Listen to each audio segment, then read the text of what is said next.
Picture the darkest place you can imagine. No light, no sound, no way out. Now imagine that place is real, and it's scattered all across the universe, hiding in plain sight, swallowing everything that comes too close, even light itself. Scientists have known about them for decades, but only recently have we actually seen one.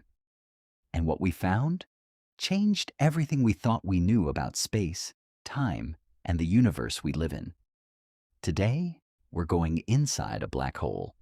Well, as close as physics will let us get, and we're going to answer the question that's been on everyone's mind. What actually happens if you fall in? What is a black hole?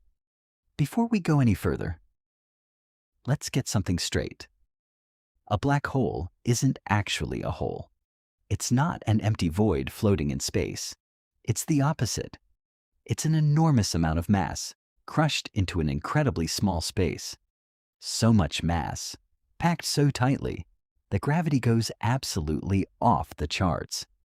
We're talking about gravity so strong that nothing, and I mean nothing, can escape it once it gets close enough. Not dust, not gas, not light. Think of it like a drain at the bottom of a bathtub. Everything nearby eventually gets pulled toward it. The closer you get, the faster you spin until you're sucked straight down. Now scale that up to something the size of a city. With the mass of 20 suns, that's a black hole. There's a boundary around every black hole called the event horizon. Think of it as the point of no return. Cross that line, and physics says you're not coming back. Ever.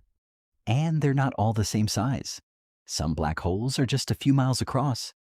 What we call stellar black holes, born from dying stars. Others sit at the centers of galaxies and are so massive they're hard to even put into numbers. We're talking billions of times the mass of our sun. These are called supermassive black holes. And yes, there's one at the center of our own Milky Way. How are they born? So where do these things come from? It starts with a star. But not just any star, a massive one.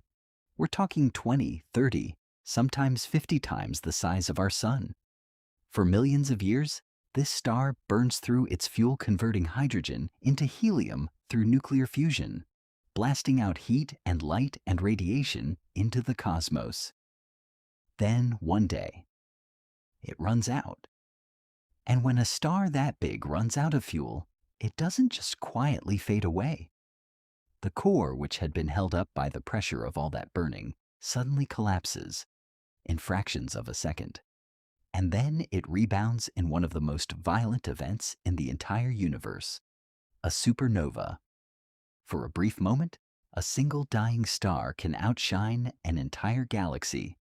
We're talking trillions of suns worth of light from one explosion. What's left behind after the outer layers explode outward is the collapsed core.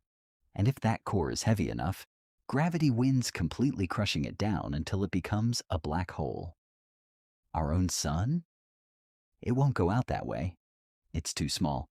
In about 5 billion years, it'll swell into a red giant, then slowly cool into a faint ember. Not exactly a bang, more of a long, quiet sigh, which honestly is fine by us. What happens if you fall in? The main event. All right, this is the part you came for. Let's say, hypothetically, you find yourself falling toward a black hole. What happens? First, let's look at this from the outside. Imagine you're watching a friend fall in. What you'd see is strange. As they get closer to the event horizon, they appear to slow down, and slow down, and slow down some more until they look almost frozen in place, their image growing redder and dimmer, eventually fading away entirely. They never actually seem to cross the line. From where you're standing, they hang there forever. That's because of something Einstein figured out over a century ago. Gravity warps time. The stronger the gravity, the slower time moves. Near a black hole, time doesn't just slow, it crawls. And at the event horizon itself, from the outside observer's perspective, it stops. Now, from your friend's perspective, completely different story.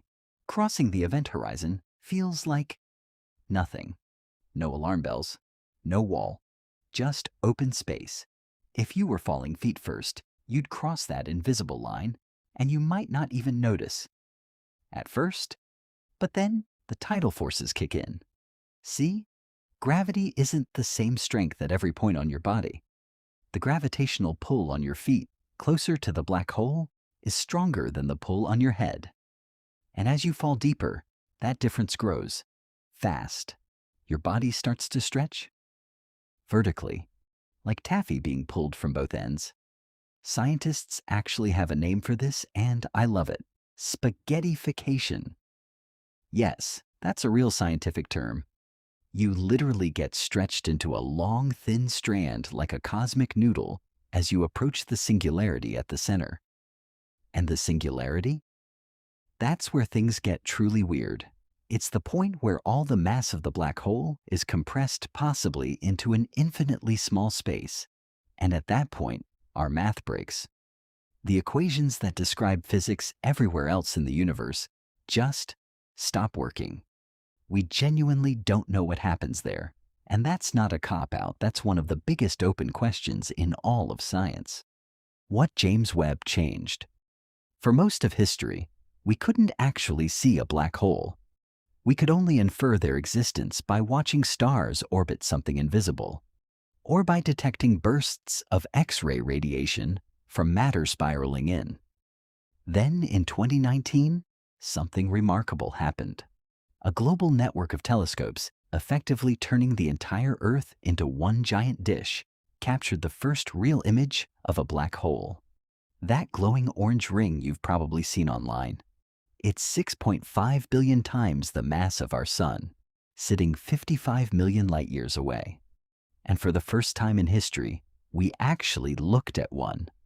But James Webb took things even further. Launched in late 2021, and operational since 2022, Webb sees in infrared wavelengths of light that pass through dust clouds that would block visible light entirely. It can peer into places Hubble never could. And what it's found around black holes has genuinely surprised scientists.